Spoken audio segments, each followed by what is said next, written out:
In this video, I will show you how to create a large Lazesoft bootable USB flash drive with two partitions, one boot partition and one data partition. The boot partition is used to start Lazesoft Recovery Suite.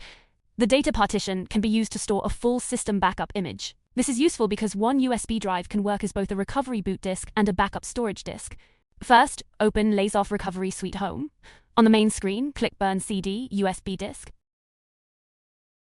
On the bootable media selection screen, click More Options. For modern UEFI computers, select GPT Partition Scheme. Then select Boot and Data Partition. This option creates two partitions on the USB disk. One small boot partition for Lazesoft boot files.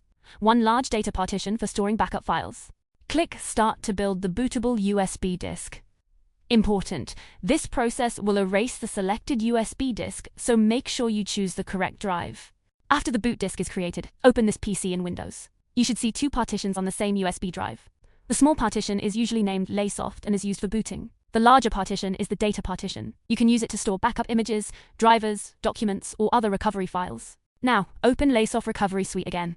Go to Disk Image and Clone gives drive to image. Select your Windows system disk as the source. For the destination, choose the data partition on the USB disk. In this example, the data partition is drive G. Save the backup image file to the USB data partition, for example, G back_Cs_C LVI. Then start the backup. After the backup is complete, keep the USB disk connected. Restart the computer and boot from the Lazesoft USB boot disk. You may need to press a boot menu key such as F12, Boot ESC, F9, or F11 depending. After Lazesoft Recovery Suite starts from the USB disk, go to Disk Image and Clone gives Browse Drive Image. Select the backup image file from the USB data partition.